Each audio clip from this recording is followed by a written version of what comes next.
అక్కడి నుంచి మన రియల్ రాజకీయ భవిష్యత్తు అంటే మన వర్గాలకు దక్కాల్సిన వాటా కొరకు మనం అక్కడి నుంచి ప్లాన్ చేస్తాం. ఈరోజు చాలా ఆనందంగా ఉంది మిమ్మల్ని అందరినీ కలవటం. చాలా జిల్లాల నుంచి వచ్చారు, అది చాలా ముఖ్యమైన విషయం. అన్నిటికన్నా చాలా జిల్లాల నుంచి వచ్చారు. మీరు వస్తున్నారని చెప్పి సూర్యారావు గారు చెప్పారు.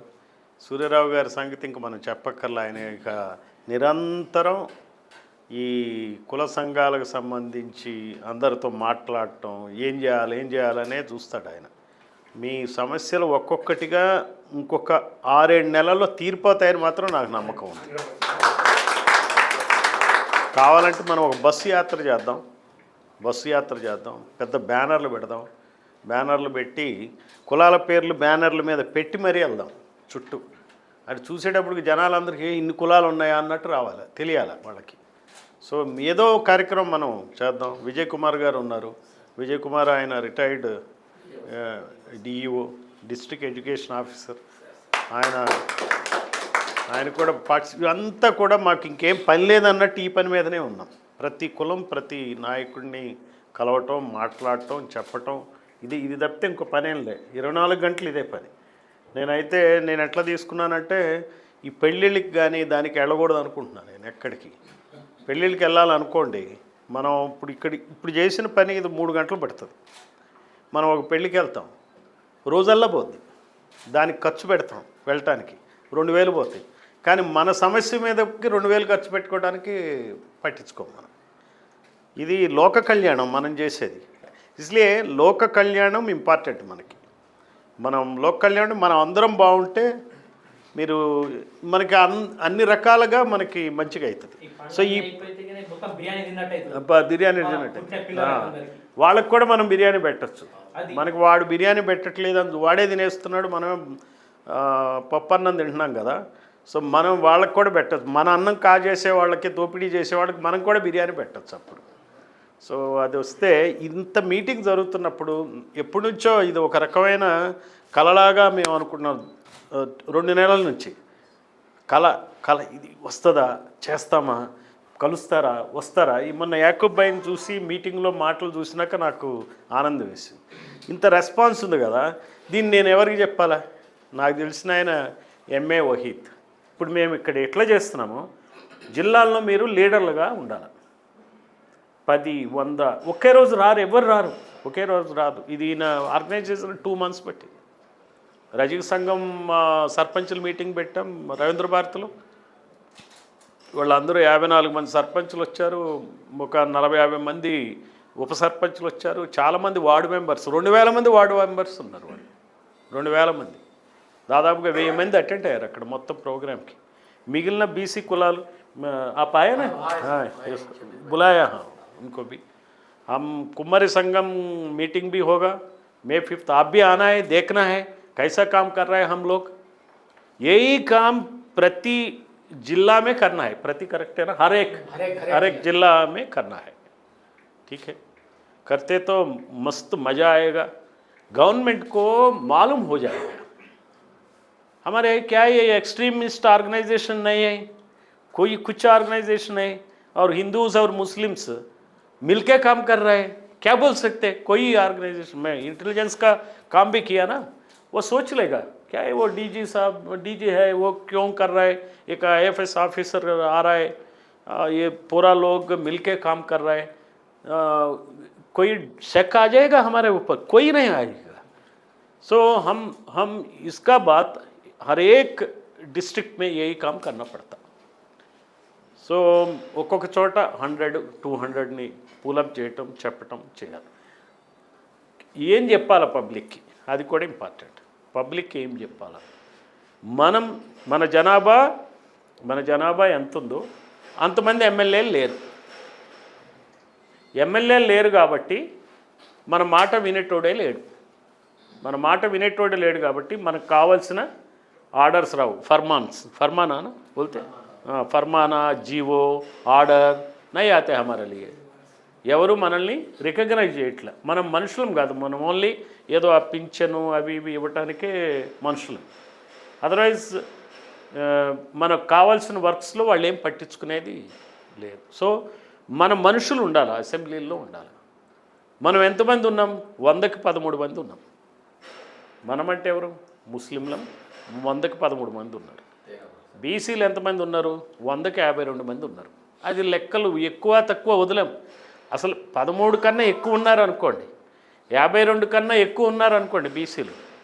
వాళ్ళు ఎంతమంది ఉన్నారు? 100కి 5 ఉన్నారు. ఎవరు వాళ్ళు? కమ్మ, రెడ్డి, వెలమ. 100కి 5. కానీ ఎమ్మెల్యేలు ఎంతమంది ఉన్నారు? 119 సీట్లున్న ఈ అసెంబ్లీలో 60 మంది ఉన్నారు. 119 అంటే 50%. उनका परसेंट क्या है? परसेंटेज क्या है? 5. वो 50% है. 50 करेक्ट है ना? 50. 25 मतलब 25. 25 नहीं 50 है. सो 5 वाला 50 है. 50 से ज़्यादा वाला सिर्फ 40 है. सिर्फ 40. बीसी लोग केवल 40, ओनली 40. సో ముస్లింలో 100కి 13 అంటే 13%. ఎంతమంది ఎమ్మెల్యేలు ఉండాలి అసెంబ్లీలో? 119 में 14 और 15 ఎమ్మెల్యేస్ ఉండాలి. 15 ఎమ్మెల్యేస్. కానీ ఎంతమంది ఎమ్మెల్యేస్ ఉన్నారు? 7. Thanks to MIM. లేకపోతే వాళ్ళు కూడా ఉండరు.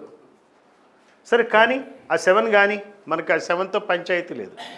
बैलेंस अंता ఇది ఈ area rural area, Hyderabad rural area. Hyderabad rural area में कोई एमएलए है?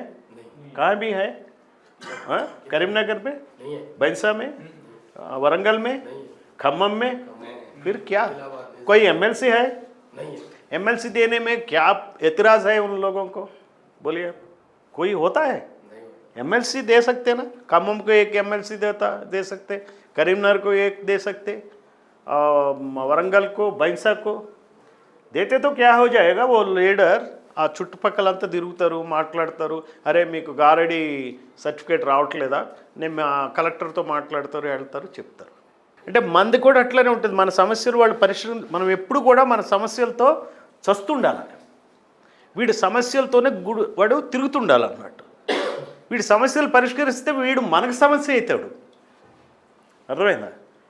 ఈ పాలక కులాలు ఏవైతే ఉన్నాయో, తెలంగాణ రెడ్డి కమ్మ వెలం కులాలు, ఆంధ్రప్రదేశ్లో రెడ్డి కమ్మ కులాలు, వాళ్ళు ఎట్లా ఆలోచిస్తారంటే, అరే వీళ్ళు మొత్తం చదివిస్తే వీళ్ళంతా టాప్ లీడర్లు అయిపోతే మనమేం కావాలి? మనం డబ్బులు ఇచ్చి ఓట్లేసి కొనుక్కుని మనం పదవులు పెట్టుకోవాలి. అందుకే వీడికి తెలివి రావద్దు, వీడు అట్లానే ఉండాలి. వీడి సమస్య మాత్రం పరిష్కరించు. కాకపోతే ఎవ్రీ వీక్ స్పందన పెట్టాలి, రావాలి. ఆ కలెక్టర్ మీద పడాలి, కలెక్టర్ ఫోన్ చేసి చెప్పాలి. అక్కడ మళ్ళీ పేపర్లో రాయాలి, ఈనాడులో, జ్యోతిలో, సాక్షిలో, నమస్తే తెలంగాణలో, కలెక్టర్ సూపర్ చెప్పిండు, ఆగ్రహం వ్యక్తం చేసిండు, వాడిని సస్పెండ్ చేయమన్నాడు. సీఎం రావాలి, తిట్టాలి పట్టుకుని పబ్లిక్ మీట్లు, ఏమయ్యా మీకు బుద్ధి లేదా ఉద్యోగస్తులని తిట్టాలి. ఈ డ్రామా అంతా చేయాలి. ఎప్పుడు ఈ డ్రామా చేస్తారు? సమస్యలు ఉంటేనే డ్రామా చేస్తారు. అందుకే మన సమస్యలు పరిష్కరించదు. ఏ దేశాల్లోనూ ఇట్లా లేవు. వెస్ట్రన్ కంట్రీస్లో మనలాగా ఈ సర్టిఫికేట్ల కోసం వీటి కోసం ఏడ్చే దేశమే లేదు. మన దేశమే ఇట్లా ఉన్నది. ఈ దేశంలో కావాలనే వీళ్ళు మన సమస్యలు పరిష్కరించట్ల. అందుకని చెప్పి మనం మన పబ్లిక్ ఈ విషయం చెప్పాలి, కలవాలి, మాట్లాడాలి, చెప్తా పోతే కలుస్తూ ఉంటే. మీరు ఇప్పుడు ఈరోజు 15 మంది వచ్చారు. సో రేపు మీటింగ్కి మనం దాదాపుగా 1000-1500 మందిని హాజరయ్యేట్టు చూడాలి. మంచిగా బట్టే రావాలి, ఈ పెట్టుకుని రావాలి. ఏమంటారు? టోపీ పెట్టుకునే రావాలి. అంటే మీరు గడ్డం లేకపోతే పెంచొద్దులే, కానీ రావాలి, తెలియాలి వాళ్ళకి. अरे వీళ్ళు अलग आदमी है, वो ओल्ड सिटी का अलग है, एज का अलग है. लोग को समझ में आना, मीडिया को समझ में आना, ठीक है. ये पूरा सेंसेशन होता అండ్ మీకు మంచి మీ సమస్యలన్నీ సాల్వ్ అవుతాయి. నాకైతే గట్టి నమ్మకం ఉంది. గవర్నమెంట్స్ ఎట్లా ఆలోచిస్తాయో చెప్తా మీకు. గవర్నమెంట్ ఏం చేస్తుందంటే, వీళ్ళందరూ కలుస్తున్నారు, వీళ్ళది ఏదన్నా మనం సాల్వ్ చేయకపోతే 1% ఓటు తేడాతో ఓడిపోతుంది గవర్నమెంట్. 1%, 2%. ఇప్పుడు 2000, 3000 మార్జిన్లే. వీళ్ళందరూ కలిసినారంటే ఎందుకు వచ్చింది? వీళ్ళు పోయి కాళ్ళు పెట్టుకునే ఇచ్చి ఇంటికి సర్టిఫికేట్ వస్తుంది. మంచిదే, మనకు కావాల్సింది పనే కదా. మంచిదే, నువ్వు మంచిగా చేస్తే నీకే ఇస్తాం, ఏం పోయే ఒట్టు, తప్పేమన్నది. అది వాళ్ళకి తెలుసు. అందుకని చెప్పి మనం కలవాలి, మాట్లాడాలి, చెప్పాలి, మన వాళ్ళని కలుసుకోవాలి, చూపించుకోవాలి. మీరు ఈ స్పీచ్లు ఇవ్వాలి. నేను ఇవన్నీ ఎందుకు ఇస్తున్నా అంటే, మీకు 3 నిమిషాలు ఎందుకు మాట్లాడమంటున్నారంటే, మాట్లాడాలి. అప్పుడు ప్రతి వాడు మాట్లాడుతుంటే మనం వింటున్నాం, మనం మాట్లాడితే వాడు వినాలి. మనోళ్ళతో మనం వాడిని తెచ్చుకుని వచ్చి మాట్లాడించుడేంది చెప్పండి నాకు. వాడు ఎవడో వచ్చి మనకు మాట్లాడేంది. రాంగ అయ్యా రా అని వానికి మర్యాద చేసి రెడ్డినో రావునో లేకపోతే చౌదరినో కూర్చోబెట్టి దండం పెట్టి చెయ్యి, మళ్ళీ ఏమన్నేమో ఇఫ్తార్కి పిలిచి టోపీలు పెట్టి, ఏంది అది చెప్పండి నాకు. ఆ బొమ్మలు వేసి ఆయన వస్తాడు, తింటాడు. ఆయన తింటే మనకేమవుతుంది నాకు అర్థం కాలే. ఆయన మన టోపీ పెట్టి మనకే టోపీ పెడుతుండు, ఏం లాభం అది. అరే వచ్చిండు కదా ఆయన పెద్ద లీడరు అని మనం ఖుషి అయిపోయి ఫోటో దిగి ఆయన ఫోటో పెట్టి మళ్ళీ వాట్సాప్లో గ్రూపుల్లో పెట్టేసి, అరే ఇప్పుడే కలిసిన ఎమ్మెల్యే సాబ్ని, సీఎం సాబ్ని కలిసిన, మినిస్టర్ సాబ్ని కలిసిన అంటే ఏమన్నట్టు అర్థం. అది ఏం లేదు కదా, ఉపయోగం లేదు. సో అందువల్ల ఏమంటే మనం క్లియర్గా మనకు క్లారిటీ రావాలా. ఇక్కడ హిందూ ముస్లిం ఏమీ లేదు ఇక్కడ గొడవ.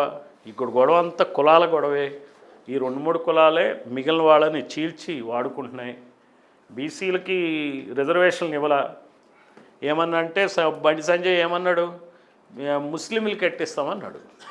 మరి ముస్లింలకి మోడీ రిజర్వేషన్లు ఇచ్చాడు గుజరాత్లో. ముస్లింలకి రిజర్వేషన్లు సెంటర్లో ఇచ్చాడు, ఈడబ్ల్యూఎస్ కింద మోడీ. అక్కడిచ్చి ఇక్కడ ఇవ్వడానికి ఏం లే, ఇక్కడ ఫైటింగ్ పెట్టాలా. బీసీ హిందువులు బీసీ ముస్లింలు కొట్లాడుకుంటే అరే మీ వల్లనే మాకు రాలేదా అని అలా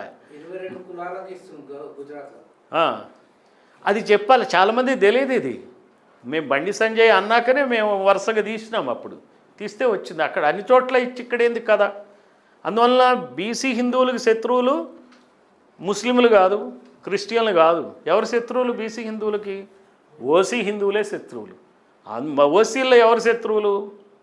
కమ్మారెడ్డి వెలమలు తెలంగాణలో, కమ్మారెడ్లు ఆంధ్రప్రదేశ్లో.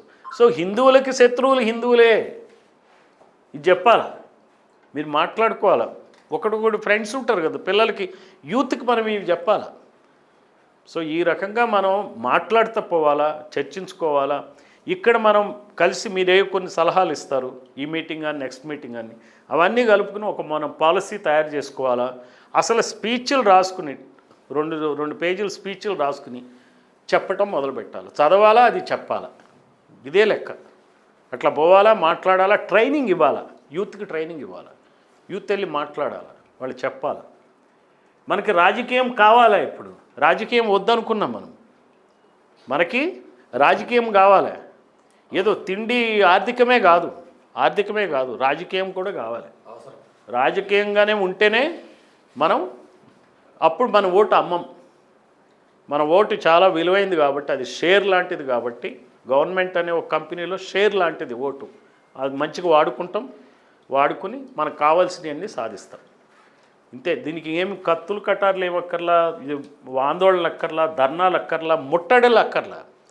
ముందు జ్ఞానాన్ని పంచాలి.